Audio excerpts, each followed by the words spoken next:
All right, Jordan, how are we doing tonight, mate? Raymond, what's going on, buddy? Mate, living the dream. How's lockdown treating you? Mate, you can't say living the dream if we're cooped up at home like this, can you? Mate, it's interesting, isn't it?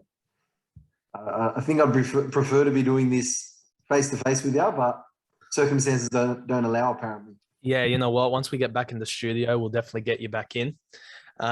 Ladies and But gents, I'll be well, on a second time. I'll be on a second. Is that right? oh yeah, don't you worry. I'm gonna try and milk this as much as possible.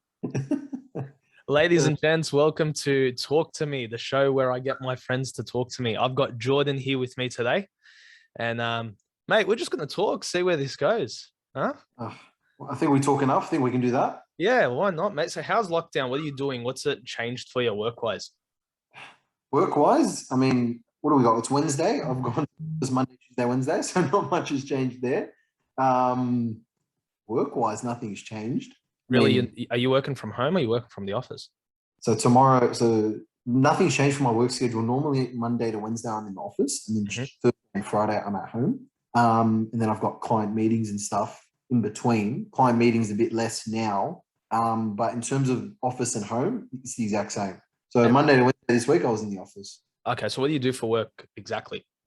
Me, I am a mortgage broker. People who don't know what that is, we organise home loans for people buying an investment property, property to live in. That's what we do. And what got you down that? I actually never have asked you that question, eh? All right. So my dad is an accountant, Uh-huh. and in school, that's actually what I wanted to do. There's a couple of reasons for it. I just thought, accounting, it's that thing that it's never going to die. Everyone needs a good accountant. On top of that, accountants, they deal with developers, solicitors, brokers, builders. They deal with a whole bunch of different business partners, referrers, and accounting. It's just that industry. Everyone needs a good accountant. So Yeah, I for thought, sure. yeah, on top of being a top industry, it's something that I was kind of keen in doing. And because my dad runs an accounting business, I thought I'm just going to learn from him. I'll finish school, uni, just work for him through it. And then eventually I'm going to get the business off him. So in school, that was my goal, accounting. I was doing a bit of kind of like bookkeeping, data entry for my dad in school, just a couple of hours a week when he needed help because he was busy. And I didn't enjoy it too much, but my dad kept saying, this isn't how accounting really is. This is just kind of how you start. Mm. And I was like, I don't know. I don't know if that's something I want to do. And I kind of got the idea of finance. I was like, well, you know what? Finance, it's similar to accounting. It's in the business field. It's just kind of a different avenue. So I When went did you to get that? where? Sorry, what? When did you get that sort of mindset, like changing your mind?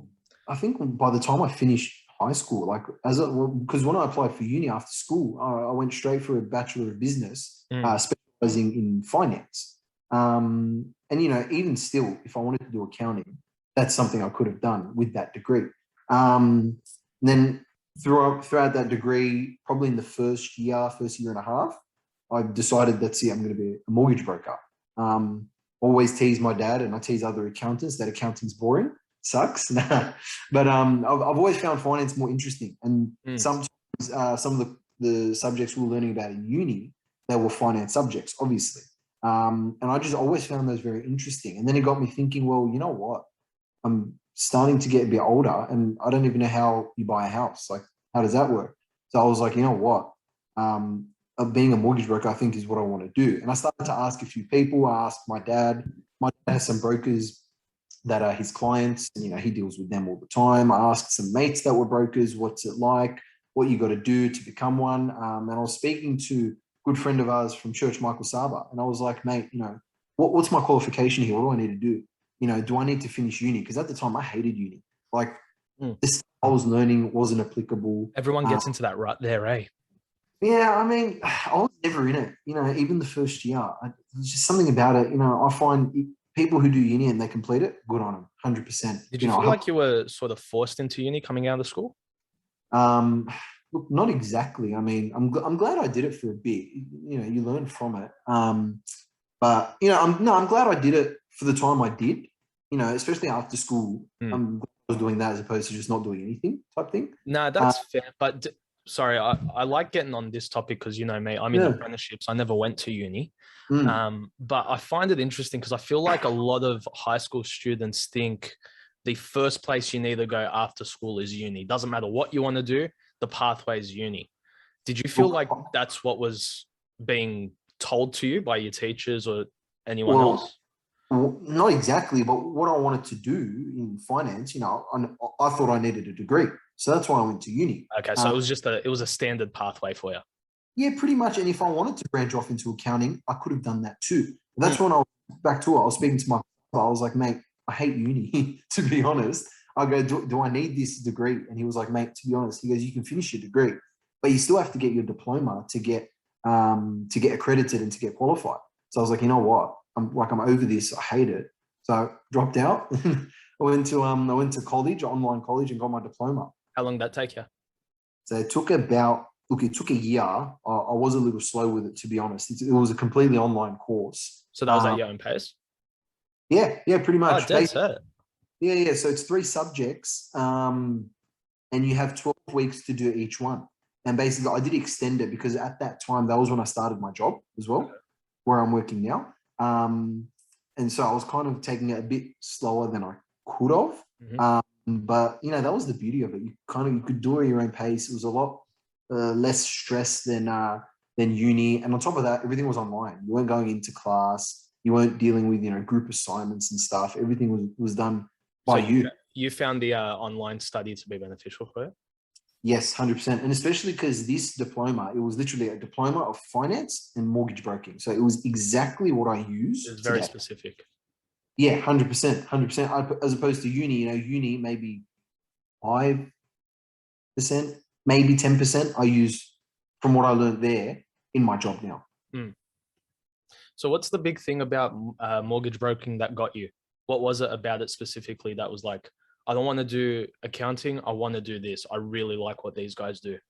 Man, people say that mortgage broking is a bit of a dodgy business. I find it's a bit difficult to be that now with all the regulations and stuff. But man, it's just helping people, And now that I've been doing it for a few years, like it's really rewarding being able to help someone buy their first house, to buy their first investment property, to buy their 10th investment property, to help build their dream home. There are a million different opportunities and goals that you can help a client. I always tell clients, I'm not going to come here and give you the best rate. I'm not going to give you the most money. I want to sit down with you and actually look at your goals and what you're looking at doing, and being able to help them on their journey. So for me, I find that the most fulfilling part of it. Interesting. That was a very professional answer, bro. Well, I'm the new age broker. I'm trying to remain professional but cool. Professional but cool. Okay, fair enough. And who do you work for, bro? Blue Cherry Home Loans. I met them through my father. They're my dad's clients. They've been his clients for years now. My dad's actually the one that set up their business. And so I told my dad, I want to be a mortgage broker. And by this time, I dropped out of uni. And then my dad was like, oh, I know 2 guys that work in Maryland. They've got their own business. Why don't you meet them? So I said, yeah, all right. So one Saturday morning, they came to my dad's office. I met them. Hi, how you going? They go, we heard you want to be a broker. I go, yeah, that's the plan. At this time, it was September 2018. And at this time, the Royal Commission into the banks was going on. Basically what that was, it was a government inquiry into the banks. So at that time of the industry, they didn't exactly know what was going to happen, what new regulations, what new laws were going to come about. So they go, look, we're happy to take you on, a couple of days a week, train you. Before you continue, what caused that? The Royal Commission? Yeah. Not sure. Was it just like, is it something they do every 5 years or so, or is it just random? Not exactly. A Royal Commission can be done on really anything. But a Royal Commission basically is where a government says they want to look into something, deeply. At this time, they chose banks because they were cracking down on lending, regulations, lending requirements, all that stuff. So at that, on for 3 days. Yeah, so they didn't know what the Royal Commission was going to come out with, number one. And then number two, they didn't know how the banks were going to react and what new changes they were going to put in. So they're like to me, they go, look, we're going to wait for that first. before you on, and then we'll bring you on a day, 2 days a week. We'll train you up and we'll see how you go. And I was itching, man. Like I wanted to join, but I'd call every couple of weeks, be like, hey, what's happening? They'd be like, yeah, we're still waiting. And it took maybe a month or two longer than anticipated. And I didn't start till like April 2019. Started to wait a good, 7 months for that. What were you doing during that time you were waiting? Well, at that point, I dropped out of uni. I was just working. I used to work at Best and Less, the online store, and I was just doing the good that. old Best and Less days, bro. I was like, what, 18? I was 19. I was 19, and I was literally like one of the supervisors there. There was a team of like 60, 70 people. I was like one of the youngest people there, and I was one of the supervisors. So that was fun. Again, that taught me some good skills that I still use today.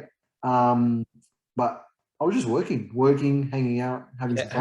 How did it get you mentally though? I mean, you're waiting all that time for a job, for a promise that might not be fulfilled. Yeah. What's your mindset there? What are you thinking? Man, I was pretty comfortable, to be honest. I was pretty comfortable. That's what the path God wanted me on. So I was like, I got to wait a couple months now. But I believe patience, especially now. I've seen in my job all the time. You need patience. You're dealing with clients, you're dealing with banks and assessors. Not everything's smooth sailing. So you definitely need some patience. So I think it was a good learning curve, to be honest. Because for me, man, I mean, the one thing that stresses me out more than anything else is not having job security, right? Like anytime I'm out of work or I'm looking for another job, that stress level city, it's going all the way 100%. So, I mean, you did have a job in that time period, but how do you deal with the thoughts of, am I wasting my time? I'm not, I need to get on this as soon as possible. I need to start learning so I can get ahead. How do you deal with that? Is it just prayer or did you have peace knowing, no, this is what God wants me to do. I'm going to sit and wait it out. It was peace and it was prayer as well. But, in the end, even if that job fell through, the goal, the beginning of 2019, I was going to start my diploma anyway. And by the end of that course, I would have had a diploma and I would have been able to find work, anywhere probably. But having that in the background, knowing that, okay, I'm just waiting. And, when I'd call every month or so to check in on them, they'd keep me updated. In the end, they've got a great relationship with my dad. Yeah. So I was pretty comfortable with that. My dad used to say nothing but good things about him. So, I felt pretty comfortable, to be honest. And at the time, again, I was only 19. So it's not like I was in the middle of my career. It's not like I had a family to worry about. I was just taking it one step at a time, I think. So chilling with it and just waiting for it. A little bit of that. Oh, listen, I know it sounds funny to ask those questions, but I'm just thinking from a graduate's perspective, because when I talk to teenagers coming out of high school or moving on, they're freaking out. They really are, because there's so much stress that's placed on them. And there's so much, there's so much that's put on them to say, hey, you have to hurry up and do this, this, this. Man, I didn't figure out what I wanted to do after school until I was 20. Yeah. It took me a couple of years. I mean, I went from job to job, and then God put it on my heart to be in full-time ministry. So it took a minute. And I think that's another important lesson I learned from you is you wanted to be an accountant coming out of school. That changed. Would you, if you took it back, if you did it again, would you have gone straight to uni? I've gone straight to uni? Yeah, like you did? Nah, probably not, man. I mean... Would you have assessed it properly first? Look, if I'd known what I know now back then... Oh, of course. I wouldn't have gone to uni, no. The only reason, because I didn't know exactly what I wanted to do back then. If exactly what I wanted to do back then I would have gone straight for the diploma. And, my dad my dad's got 2 uni degrees himself. And he was like to me, he goes, mate, let me tell you. He goes, trust me, getting a uni degree is a great thing because employers look at it and they love to see that. And it's more for the fact they don't love to see your degree. They love to see the fact that you completed it. You put in that hard work. And my dad even told me, because he was a manager in an accounting firm for many years before he started his own business. And he said, when we hire people, a lot of the times we'll take people with less experience that are more qualified because they have more to learn and they're more willing to learn and they're easier to teach. So he was a big fan of me going to uni, and so was my mum. So when I dropped out, they were like, they were a bit on the fence with it. My dad was like to me, in the end, it's your decision. We can't force you to go to uni. We can't force you to finish it. Yeah, if I was to start back then, I think I would have gone straight to college, man. Yeah, that's fair enough. I mean, I'm just a big advocate for figure it out before you pull that trigger. Yeah, Before you 100%. know it, you've got 3/4 of high school graduates a year later with a $40,000 debt for a degree they didn't even go for. Yeah. Well, I think it's good to have somewhat of an idea. Oh, Of 100%. what to do. But look, it's tough, man. It's very rare when you look at it. It's rare for people to come straight out of high school and go, "Yeah, that's exactly what I'm going to become," and then they stick with it. Yeah, I always say it's the big three. It's either lawyer, doctor, or teacher. Yeah. If you know you're going to do those, if you know you're going to do one of those three, you're going straight to uni. You're prepped to go. You're stuck. Yeah. Other than that, three-quarters of people are trying to figure it out. And yeah, I'm just a big advocate for sit on it, wait on it, take 6 months if you need to, work and pray and just see where God leads you. Yeah, and I find that school, even uni to a degree, it doesn't properly prepare you for work. No. You look at people, they killed it in their ATARs, their HSCs. They've got degrees, masters, you name it, but it doesn't make them good at their job. There are some skills that education alone just doesn't teach. Like, it's not going to teach you experience, obviously. A lot of those courses won't give you people skills, which, in our industry, I know you need that more than anything. Common sense, even just being able to piece things together. Some people, they're very book smart and they're able to nail assignments and smash exams. But when it comes to the real world and actually dealing with the workforce, it's something that they can struggle with. It doesn't translate well, eh? Look, not all the time. Not all the time. You look at people that have got degrees and they're qualified, but you look at their work and what they do, and you see they're not very good. Yeah. Speaking of school, how was school for you? Did you enjoy it? I loved it. Yeah. I always talk to people. I say, man, I miss school, and they say, really? Why? What was school? What do you miss about it?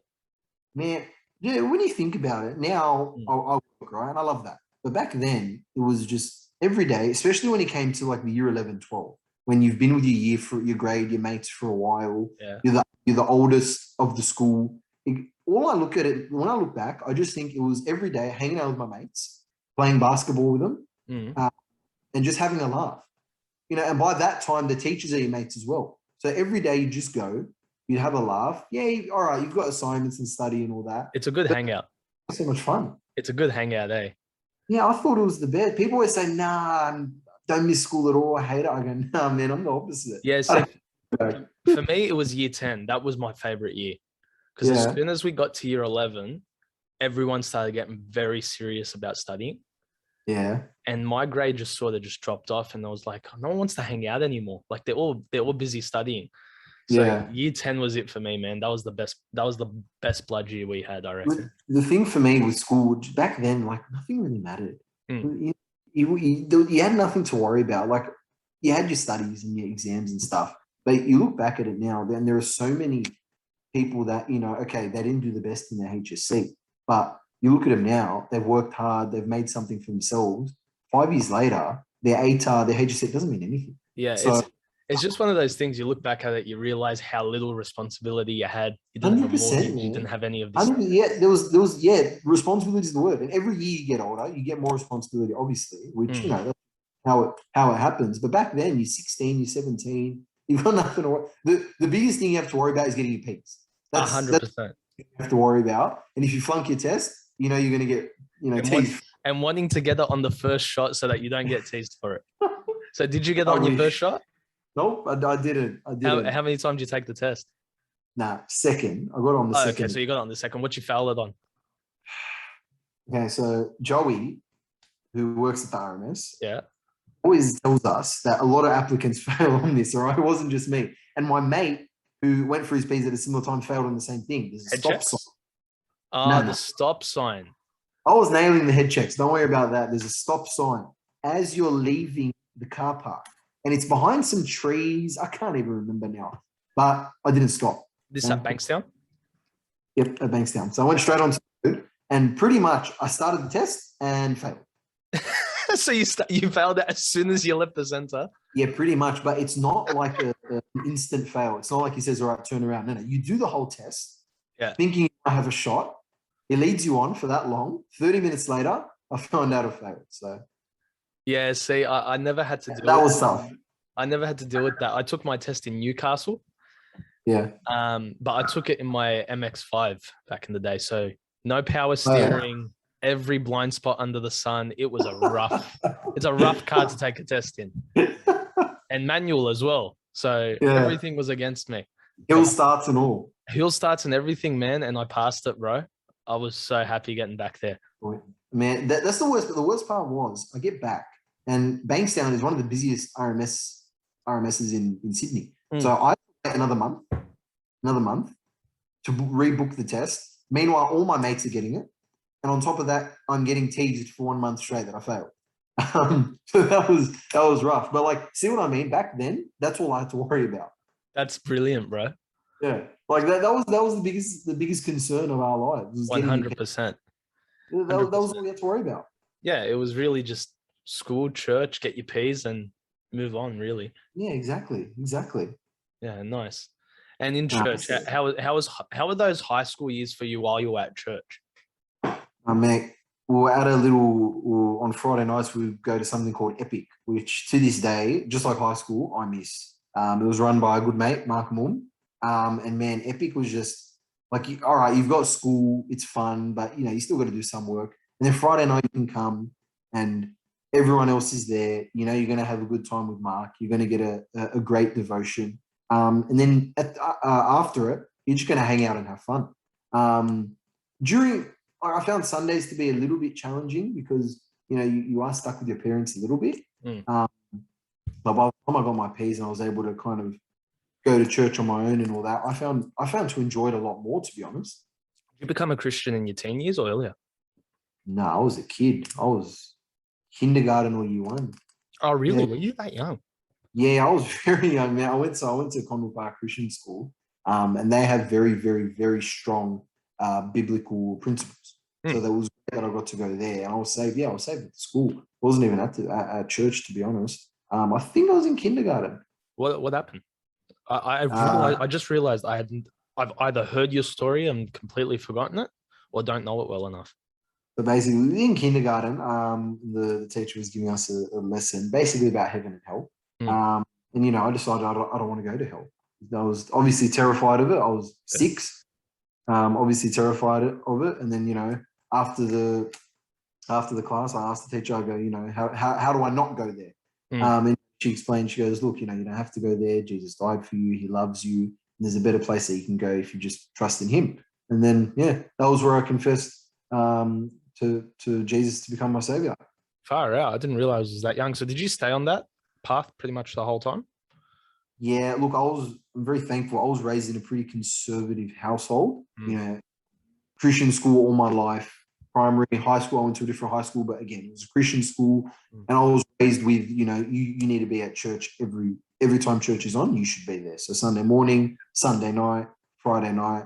I used to see my dad, he used to be at prayer meeting. My parents always used to be helping out. There was different ministries. Had a good example in front of you. Yeah, exactly. And even to this day, my parents still expect me to be at church every week. So very thankful that I was raised with that mindset. And now as an adult, I see, looking back at how much that's benefited me, because now I understand the importance of having to go to church, having to learn every week, having to be a part of fellowship and also ministry, and being able to help out around the church, and also more importantly, serve God. So I'm glad that I was raised with those influences and those role models that were able to teach me the importance of that. Do you think you'd raise your kids the same way? Yeah. I don't think there's any other way to raise them. I mean, you can't force them, but I think you do need to be strict on them to a degree. Sadly, we've seen examples of people that are raised, in a household that's too conservative, and then when they get to their own, adult years, they kind of flip and lose the plot a bit. It's about making that choice yourself, eh? Yeah, correct. But I think as a parent, you've got to maintain that balance. Yeah. Yeah, it's such an interesting. I don't know about you, but parenting is one of those topics that constantly astounds me and interests me. Yeah. Yeah. Um, Probably because it's that one thing in life that everyone can do, Mm. you don't need a license for.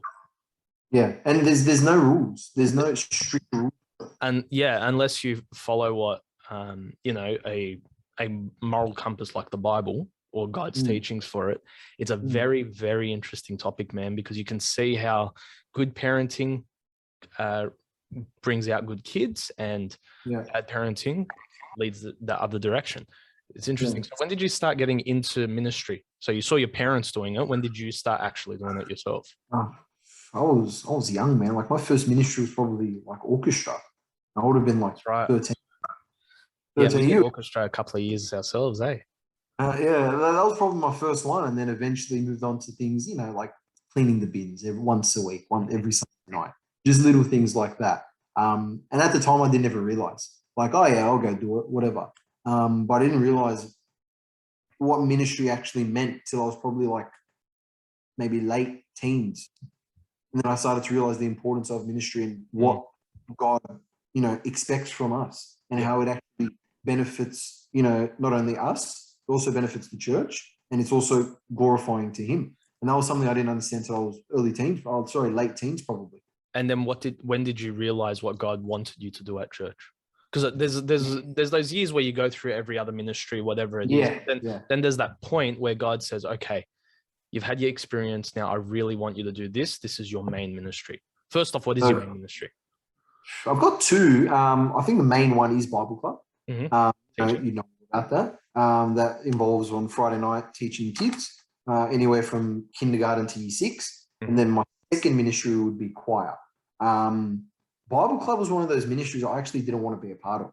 I didn't have anything against it. But at the time, when I was in high school, I couldn't be in Bible Club. You had to be out of high school to officially join Bible Club at the time. And at the time, all my mates were doing Bible Club. So I was like, you know what? I'm not going to join Bible Club because I'm going to be doing it for the wrong reason. I'm just going to do it because Turned off it. oh, not exactly turned off it, but I was like, you know what? I'm going to be doing it just for a hangout, just because Yeah, my okay. mate type of thing. So I go, you know what? I'm going to look at a different ministry. Anyway, some things went down. A lot of people left, and then I can't remember if it was you or if it was Jamie or if it was Angie. Or one of yous. I All think it three. was a combination of the three of us. Yeah, probably. You guys said to me, why don't you give Bible Club a shot? I was like, yeah, all right, whatever. Maybe this might lead somewhere.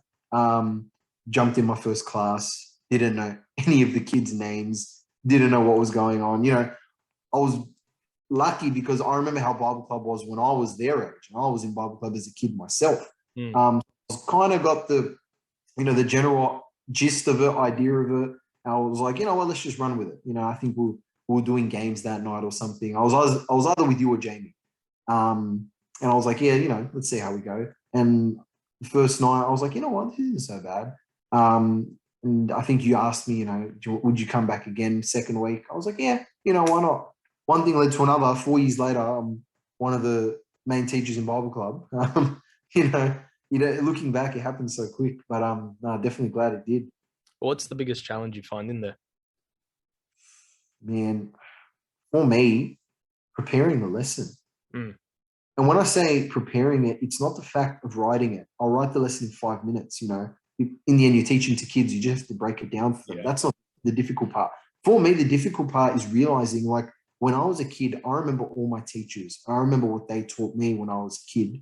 And even though I don't see those teachers anymore, they don't come to our church. Some might, but I still remember their names and what they did for my life growing up. So I'm like, man, this is a massive responsibility, teaching the children of the church. And anyone you speak to that either runs a children's ministry or is in, a teacher's ministry at church will tell you the exact same thing. For me, that's the biggest responsibility, knowing that you're teaching them the word of God.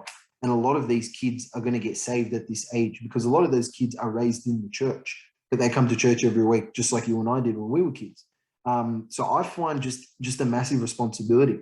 I'll get up in front of the kids and I won't be nervous from them. I have, maybe the first few lessons I was, but now I'll talk to them and I won't feel nervous from them. Yeah. I'm just more nervous about the fact that, okay, God is giving me this task to teach his word and his lessons to the kids that eventually are going to be leading the church. So I just find that a massive responsibility. That's the thing that I find the hardest, to be honest, and the biggest challenge. Teaching ministry is a different one, man, because it's exactly like preaching. It's got such a weight on it and such a Yeah, responsibility upon it yeah, that is yeah. huge. And you're right in saying that you never forget what those teachers did for you in Bible club or Sunday school. Yeah. And like I always tell you, I truly believe this with my whole heart. You're a teacher outside of the room more than you are inside the room. You know, Yeah, when 100%. the kids take a look at your life, when they see what you're doing online, when they see what you're doing here, like they're looking at every little thing. And then what you do inside the classroom is just such a byproduct. Because I can guarantee you probably remember one lesson that one of our teachers taught us, but you remember the impact they had on you afterwards. 100%. You know what I mean? 100%. No, it is like you mentioned preaching as well. Preaching is just such a massive burden to, not a burden. That's probably not the right word. Like you said, a massive weight that a preacher has to carry to be able to deliver a message to God's people, to the congregation. It's a massive task, and it's a massive responsibility. Yeah, it's not something that should be taken lightly. And I personally, I think that if you don't have that little bit of butterflies or jitteriness walking into a class, I think there's a problem. Yeah, 100%. I think you need that. I think that grounds you and makes you put faith in God rather than you going in there on your own, your own strength. I remember one time I walked into a class, and this was probably 3-4 years ago now. Walked into a class ready to teach it. Didn't really put a lot of prep into it. I just winged it, And I remember the end of the class, Peter Mum came up to me afterwards and he goes, "Bro, what was that?" I go, "What do you mean?" And I'm feeling good about myself. Like I thought, I taught a pretty good class, whatever. He goes, "Mate, I don't know what that lesson was, but you need to start praying, bro, because that wasn't good." And man, it was a humbling thing, man. Like it really humbled me, got me on my knees. And God taught me a massive lesson there, never going on your own strength, and make sure he. No, it's good. It's good. And I think, even like I've been teaching now for more than 3 years.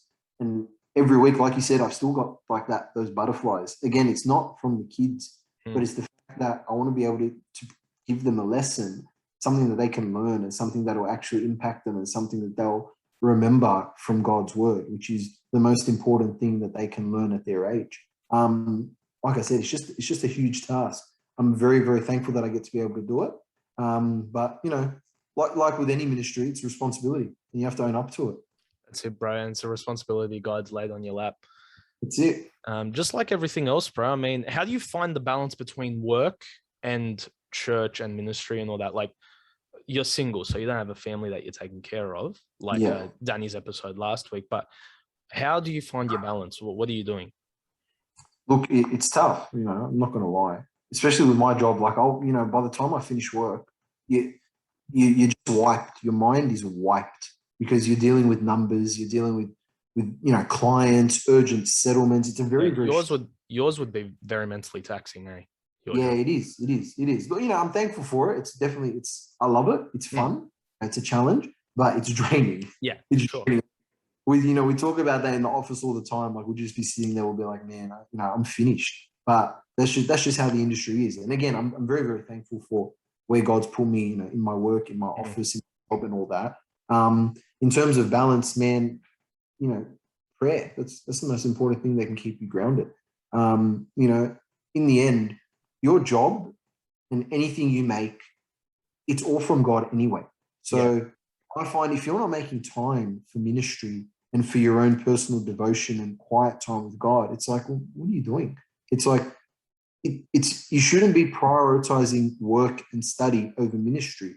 You should be prioritizing, your quiet time and ministry and church. Then the other stuff will fall into place. Because in the end, everything we have is given from Him anyway. So we should be putting God number one in our lives, as opposed to putting work number one and then God number two. So I find that's something, a lot of people might struggle with. And I get it, work's always a tricky one. You might be running your own business, and people that run their own business, they can work stupid hours because they're just trying to stay afloat. And the funny thing is, working hard is something God encourages. It's not something God, doesn't want us to do. God doesn't want us to be lazy. He's instructed us in the Bible to work. But in the end, if we're prioritizing work over Him, that's a problem. So I find being able to prioritize God over work, everything else falls into place. It's a priority shift, eh? Yeah, that's what I'd say. In the end, you have to make time for it. There's no way to sugarcoat it. People say, I've got a lot of studies, I've got a lot of work, and it's like, I get that. But in the end, pretty much everyone's in the same boat. Not everyone. There are some people that aren't doing much, but it's like a lot of people are doing the same thing you are. But they're at church every week and they're serving and they're reading the Bible. So I just find in the end, it is a priority thing. You're right. Nice, man. Okay, well, what's one thing you tell Teen Jordon? Looking back at him, let's say Teen Jordon in year 10, you're looking back at him, what do you tell him to get through it? What do you tell him that would help him push forward? That's a scary concept. Patience. I think patience is probably the biggest thing I struggle with in my life, even to this day. It's funny because no matter how old you get, Christians always say that there are so many things you can work on in your life. You're never going to get that perfect status. But I think if I was to tell myself something back then, definitely patience. Just being able, it's not necessarily a trust issue, being able to trust God that He will provide and He will take care of you. It's just, back then I was thinking like, okay, He's going to take care of me, but He's going to do it now. Or I'm going to ask something and it's going to happen now. Yeah. And it's like, well, that's not exactly how it works. You have to be able to trust God more so that you can be patient and actually wait for what He wants for you. So patient. Yeah, but I think that's a massive thing, man. I like that, bro. I think it's a massive thing. And would that be the same thing you'd want a viewer to take away from this? Like if you had to give them one thing as you were signing off this thing, what would you give, say, a kid coming out of high school? What's the one thing you would want them to take away from this little interview we did? Yeah, man, I'd take it back to patience. And like we were talking about, a lot of those kids, they'll come out of school and they'll want to do something, but they don't know what they want to do. And it's not like they're just lounging around, They're actually looking for that desire, that spark in their life so that they can pursue it. But it just doesn't come. And it might take a year, 2, 3 years. Everyone's different.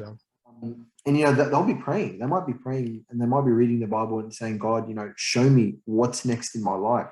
And God will just be like, I've got a plan for you, but you just have to wait. And especially, like we said, at that age, it's such a stressful time because, you've got pressure from your parents, you've got pressure from people around you, you've got pressure from people your own age that are going and doing their own thing, their own studies, their own careers. And it's like, I'm stuck here. What am I doing? So I think patience, being able to trust God is huge, is absolutely huge. And that carries over as you get older. It's something that never goes away. Yeah, for sure, man. I mean, it's one of those traits that you need to learn and you need to keep, especially trusting God, man, and being patient, waiting on His timing. Bro, thanks 100%. for doing this with me, man. Thank you. Thanks for having me, man. Mate, this was fun. Where can the people find you if they want to find you online or they want to check out, they need to get a loan or something like that? So on Facebook, Jordon Sarraf, you can send me a message or feel free. We've got a website, Blue Cherry Home Loans. We're based out in Marylands. If you want, there's a bit of info about me on that and you can get in contact with me there. Thanks for talking to me, man. Appreciate it. Thanks for having me, bro.